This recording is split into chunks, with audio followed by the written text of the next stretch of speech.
Di era modern ini, semua hal berkembang menyesuaikan zaman, baik dalam hal teknologi maupun budaya. Iya salah sore. Namun tidak semua budaya bisa menyesuaikannya dengan tetap mempertahankan ciri khas mereka. Kebanyakan dari mereka harus rela tersingkir dengan film-film yang berlatar modern.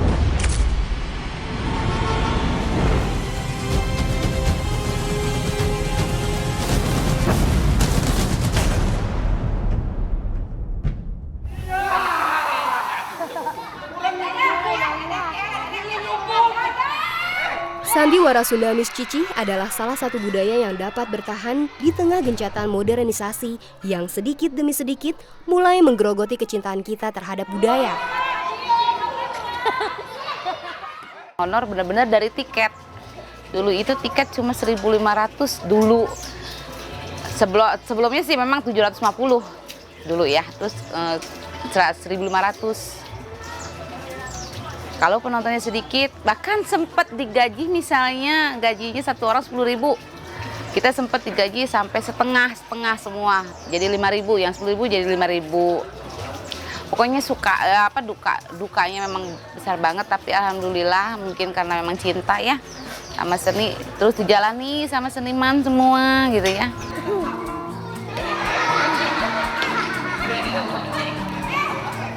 Bertahannya sandiwara Sunda ini ternyata tidak semulus yang kita bayangkan.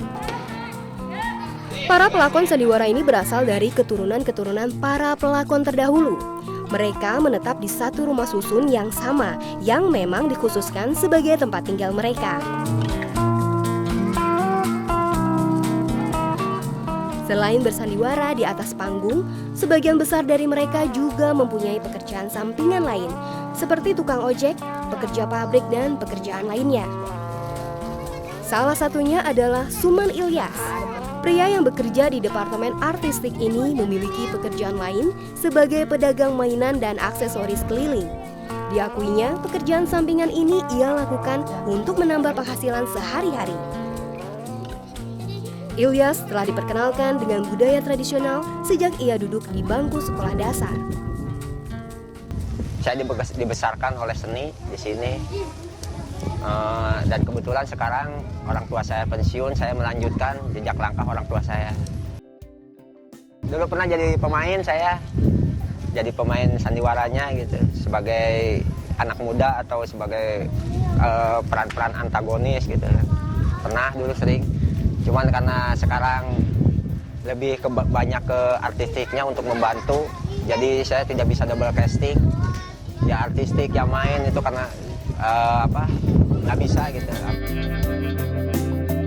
Sandiwara yang awalnya bernama Opera Valencia ini didirikan oleh seorang pria keturunan Arab bernama Abu Bakar Bafaqih tahun 1923. Dan di tahun 1926, saat sedang mengadakan pementasan di Jawa Barat, beliau bertemu dengan Miss Cici dan mengajaknya untuk bergabung dengan opera tersebut. Sandiwara Sunda yang dulu dimiliki secara pribadi oleh kakek dari Syarifah Rohmah sekarang telah berpindah ke tangan pemerintah.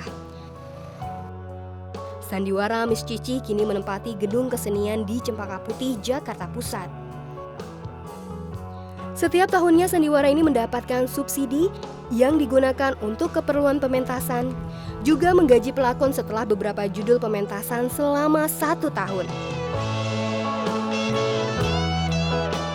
Lokasi menjadi faktor utama yang membuat sandiwara Sunda ini masih kurang diminati oleh orang-orang yang tinggal di sekitar gedung kesenian ini. Kalau di Angke memang pengunjung memang banyak banget sih. Kebetulan memang ini juga memang lingkungan Sunda.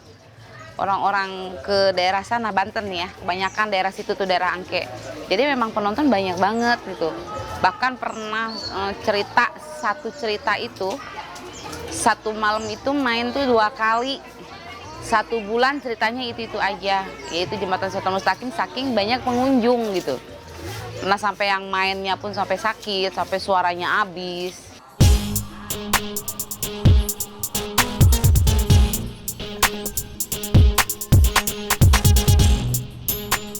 Lakon sandiwara tidak luput dari seorang yang menggarap cerita tersebut.